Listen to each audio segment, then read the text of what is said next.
so, but nowadays, right, through all these thousands of years of work, of rectification, of doing mitzvot, of, you know, all of these conflicts, right? So something, and if you talk to somebody like Rabbi Manis Friedman, he'll agree with this. I get part of these notions from him. Mm-hmm. Okay, not from him, but from the same sources. Okay, so basically, he's saying that the work is pretty much done, because forget about the people on TV, forget about the freakazoids and the weirdos that are jumping around, with rainbow hair making spectacles of themselves. That's just, when you compare it to the people who are not on TV, there's an entire universe of people not on TV. Yeah. And the people on TV, they're trying to make you think that everybody's like them. Yeah. Especially if you don't know your neighbors, especially if you don't know what else is out there. Yeah. They can trick you into thinking that. But here's my question. It seems like a lot of people just accept, not most, but there's a good amount of people that accept the people on TV. You know, they say like, well, why can't you just, why can't you just accept people for who they are? You know what I mean? Well, like I said, it's a trick. It's they did a great job at manipulating the mind of people to make them think that there's millions of woke, weirdos out there. That there's actually, an entire armies of Antifa and and the black the Black Lives Matters guys and all these guys. If we go against them, they'll start a civil war. Yeah. That could not be further from the truth. Yeah. Okay, they don't have the numbers, they don't have the weapons, they don't have the experience, they don't have nothing. Okay, people don't understand the vast difference in numbers that we're talking about here. Okay, so the people who are relatively good, decent people vastly outnumbered. Really, the people, the woke idiots jumping around making a spectacle of themselves are just a drop in the bucket. Yeah. Okay, so people need more. That's what the left. That's what the Sitra Achra. That's what the evil Department of Evil, is working as hard as possible to maintain the illusion, to maintain the spell that they are this force to be reckoned with. Yeah. But they're not.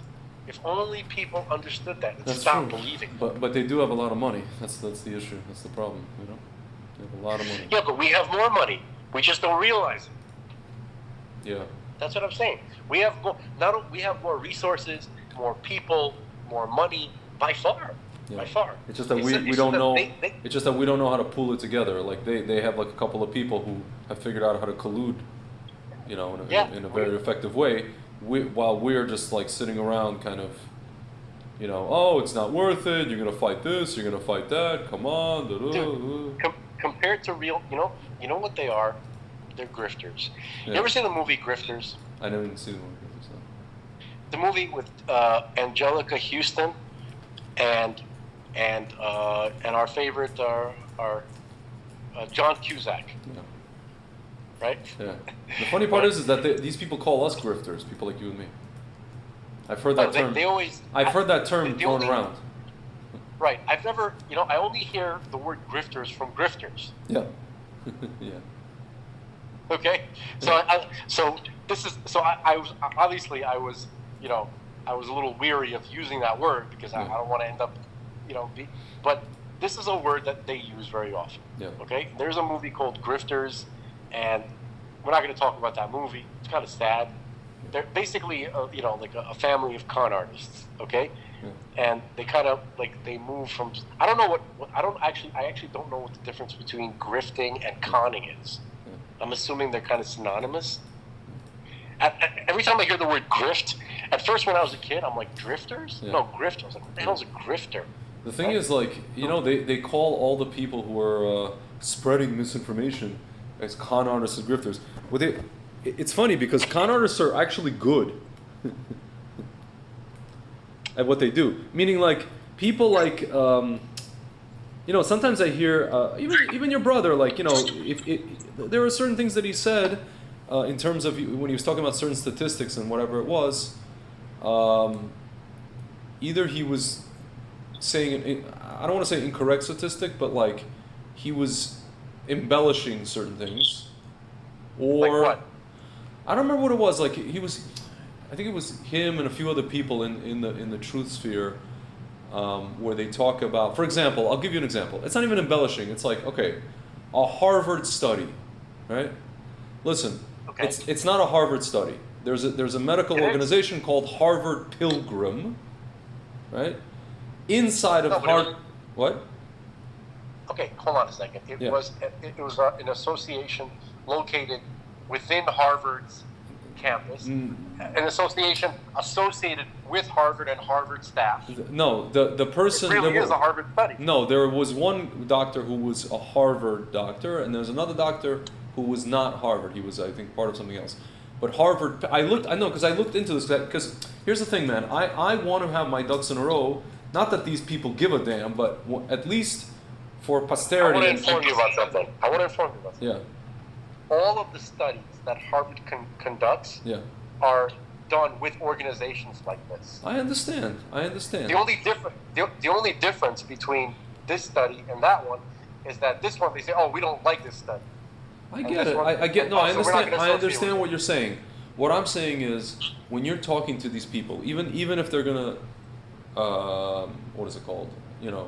Deny what you're saying, and they're gonna call BS and whatever, for posterity purposes, for when the stuff's gonna hit the fan for later, you have to be able to come and say, I mentioned, because they're gonna say, oh, you mentioned Harvard. No, I mentioned Harvard nomenclature.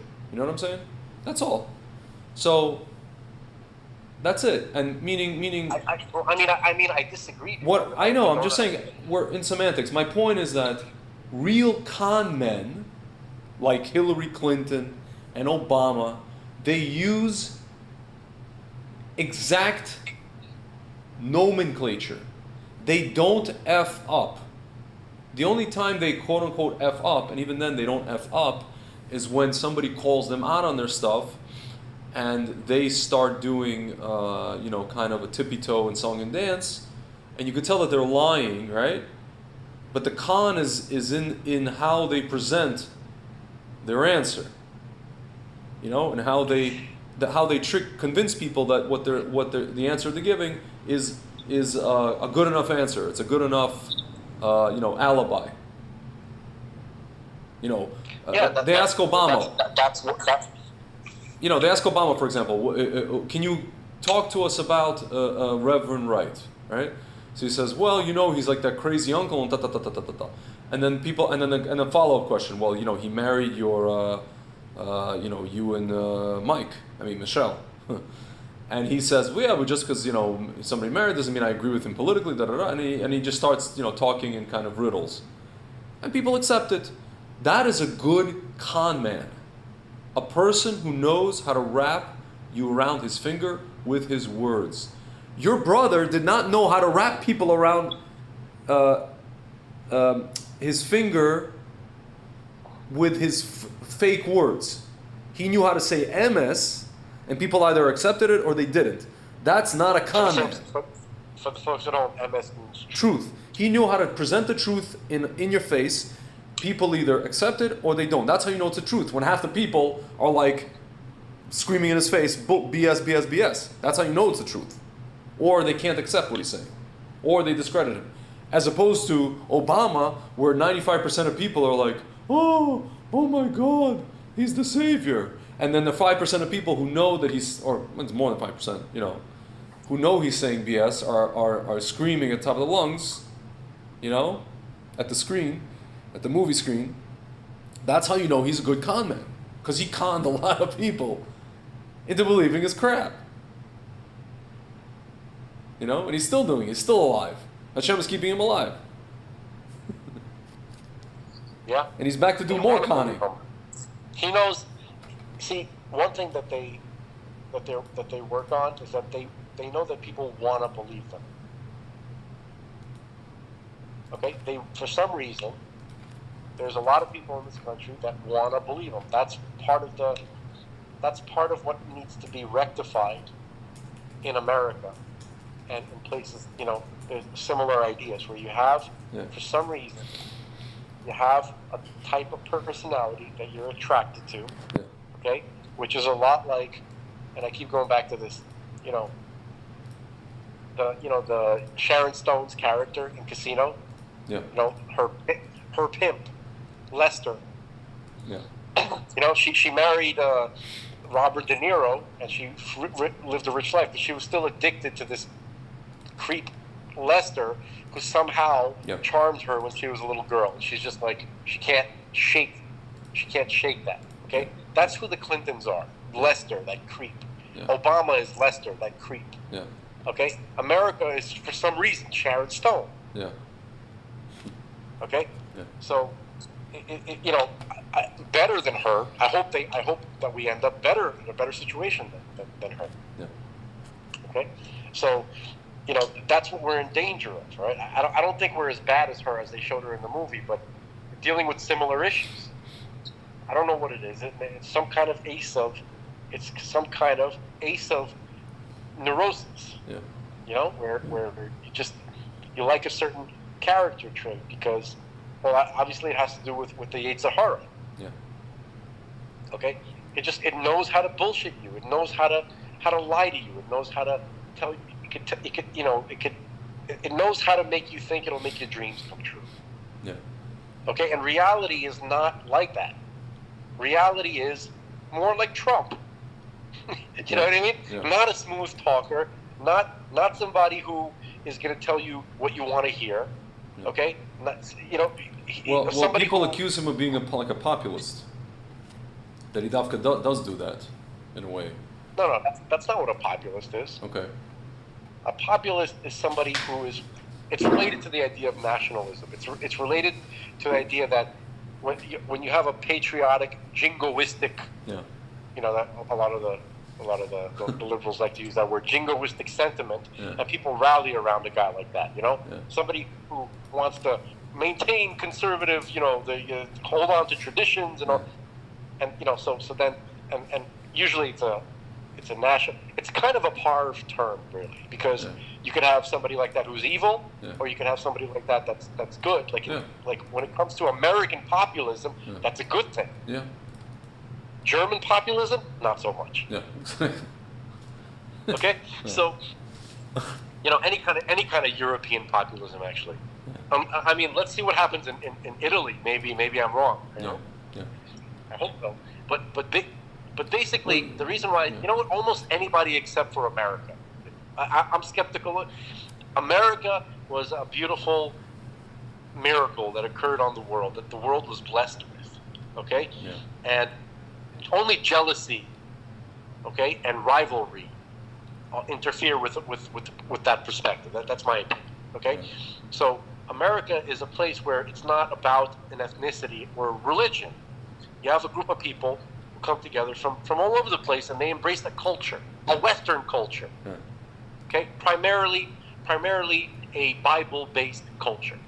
Okay, primarily Christian, because there's more Christians, but there's enough of the Hebrew Scripture influence on the foundations of this country, which make it the best thing that's ever happened so far. Okay, so I'm not saying it's the best thing that's ever going to happen, but so far. Okay. All right. So a populist is somebody that can rally people around, like let's get back to our tradition and to our national character. Okay, which is fine in America. So, but the reason I brought up the word grifter. There's a movie which I can't remember the name, but it's with Steve Martin. Steve Martin was the bad guy in the movie. Are you talking about Dirty Rotten Scoundrels? No. No. If only it was that easy. This is a movie. This is a more serious movie. Dirty Rotten Scoundrels is more like played a bad guy. Yeah, Steve Martin played a grifter, a con man, where he played some kind of. So basically, he called this meeting with someone, which I assume our protagonist. I can't really remember who the protagonist was. It's literally called Dirt and Around the Scoundrels. I looked up. Dude, I know. I've seen. I can quote Dirty Rotten Scoundrels to you verbatim. I'm not talking about Dirty Rotten Scoundrels. There's another movie where he plays a con man? There's another movie where but this is a dark movie. This is not a comedy at all. This is like a effed up movie where he plays a real villain. Okay? You don't see him killing anybody, but basically, he basically it's like this. I'm trying to look it up, and I'm Mr. Chairman. But let me just tell you the scenario. So basically, he has a meeting with this guy, and it's some kind of business investment, meeting venture, and the place that he sets up, it's a nice place, and it's like it's almost like some kind of private dining. It's almost like it's way more than a good table at the best restaurant. This is like super VIP stuff. This is like where David Letterman sits. He has is it called Mr. Chairman? I'm not sure. I'll look it up. Okay, so and he really comes off like the type of person that you would expect, a high-level business person, successful, confident, also not too eager, just perfect. Okay, and when you're watching the movie, right, that's what you think is happening, and then you realize that it was all a fraud. It was a con, and the guy who got tricked, he goes back to that same place and he sees it's empty. Yeah. They set that up. Yeah. It was just a temporary. Somehow they made it look so convincing. Yeah. But it was just empty, and it was just this place that they rented, and they knew exactly how to make it look. Yeah. And they had it probably didn't cost a fortune, right? I mean, it probably was an expensive task, but they know how to spend exactly the right amount of money to make it look exactly the way that they understand psychology. Yeah. Okay, so we're not talking about people with infinite finances. We're just talking about really talented grifters, con men who have a budget, who have some modicum of success. They're able to invest some of that money into further cons, and that's what we're dealing with. That's what Soros is. That's what Bill Gates is. That's what all these people are. Was it called The Man with Two Brains? No, that was a comedy. That was a comedy. Yeah. Okay. Steve Martin let me just Google Steve Martin as a villain. I'm looking at different. The Jerk. No. Are you sure it's Steve Martin? I don't know. I'm sure. Okay. I'm sure. L.A. Store? No, it's a satirical romantic comedy. I'm just looking at all the things that he did. Grand Canyon? No. It was around the time that Grand Canyon came out. Mixed Nuts you're talking about? No. No. It's a good movie. Let's see. I think that the protagonist was this guy.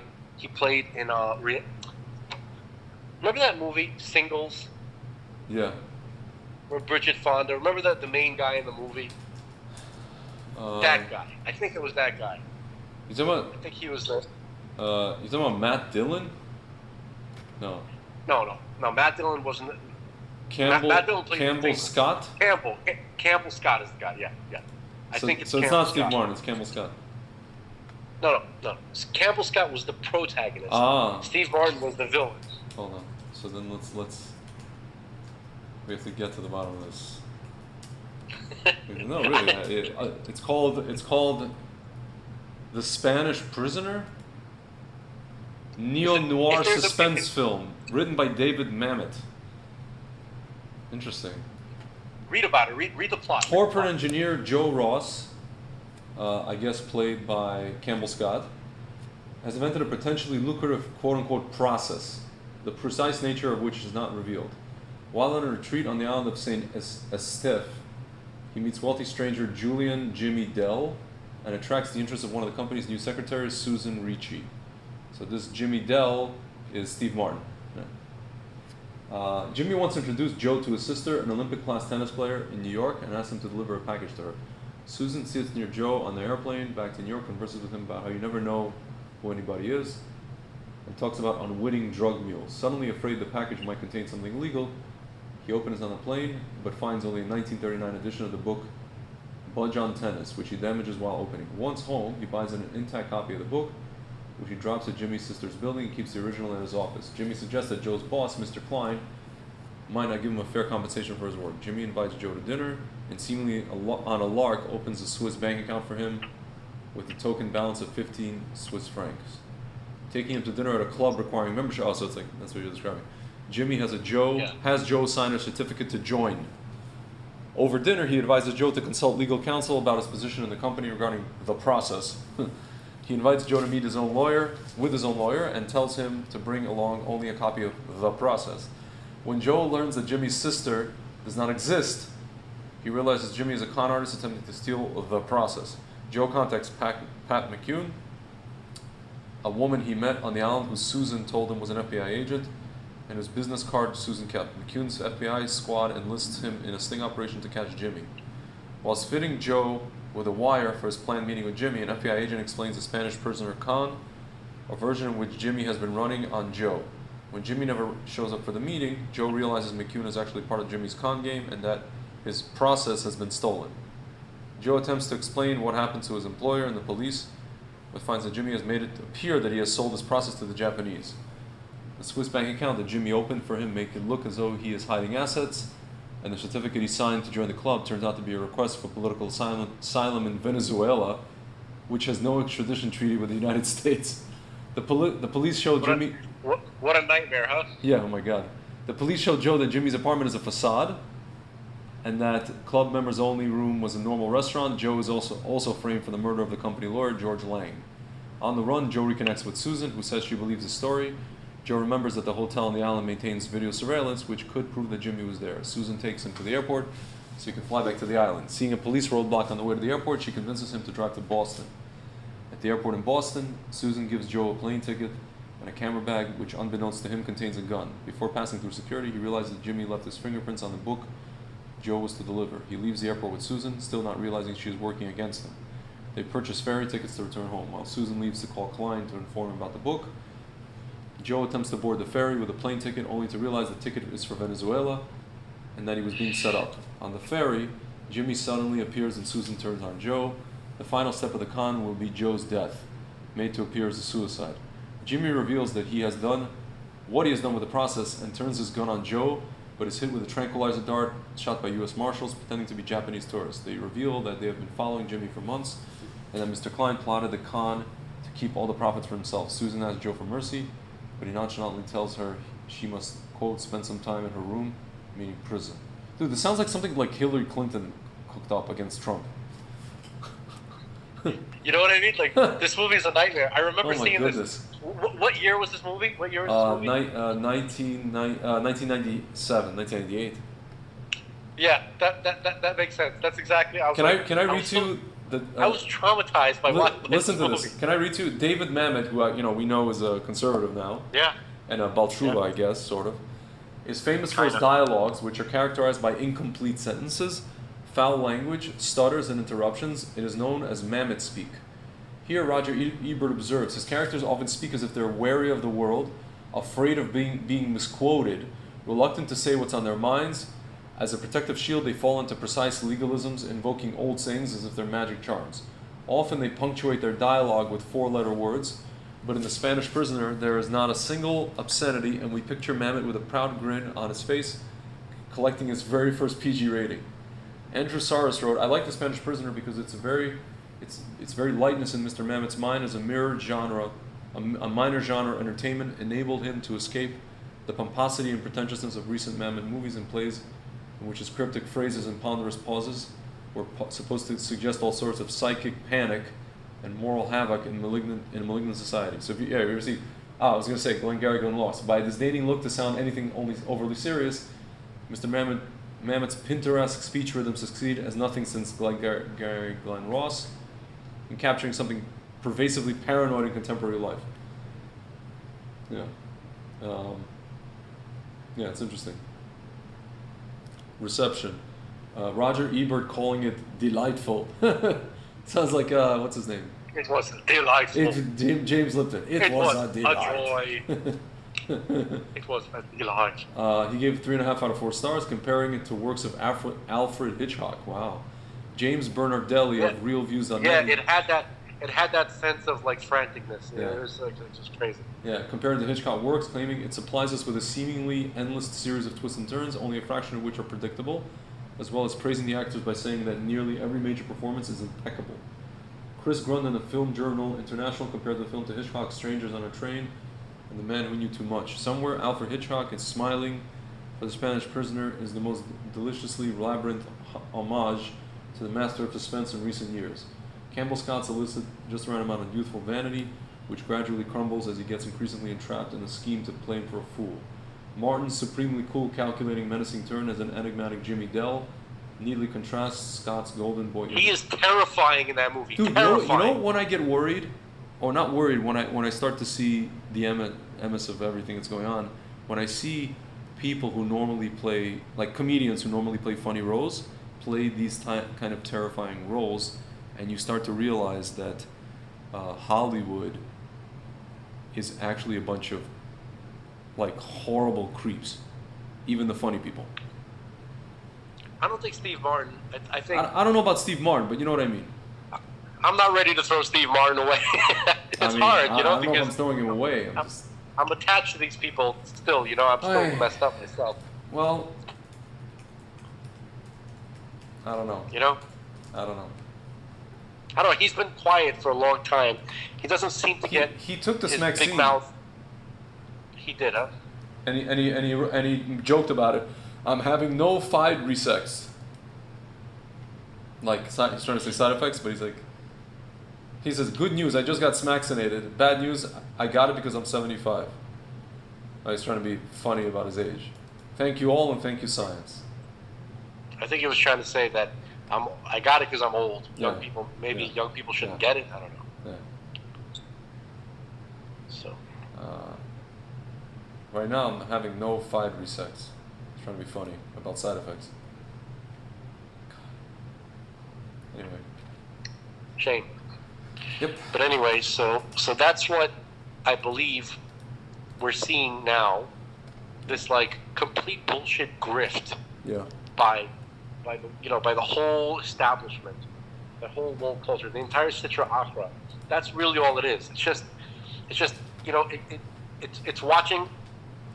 It's making us watch what it's doing to Campbell Scott. It chose a korban. It chose a sacrificial lamb, right? Like for instance, like the January 6 people. Yeah. Right? Like Trump. Trump is actually kind of like, in some ways, playing Campbell Scott in this. Not entirely. It's not a great metaphor, but he's like, they're trying to make him into that. Yeah. Okay. So, but they don't understand that they've been watched the whole time by these Japanese people who are actually federal agents. People like you and me. We really don't. Well, I don't know. Well, we don't have the power to enforce anything, but. Yeah, well, it's not you and me, dude. We're just trying to explain. We're just more like Siskel and Ebert here, just trying to explain the process. Yeah. So, but my point is that. So, because you asked an important question, like, why does it look so crazy? Why is the world? It's not actually like that. It's very, very elaborately, really, really, like complex illusion. Yeah. It's decently funded. But the funding is not even a drop in the bucket compared to the funding that we have. We just don't know it. Yeah. Okay. Yeah. So that's it. So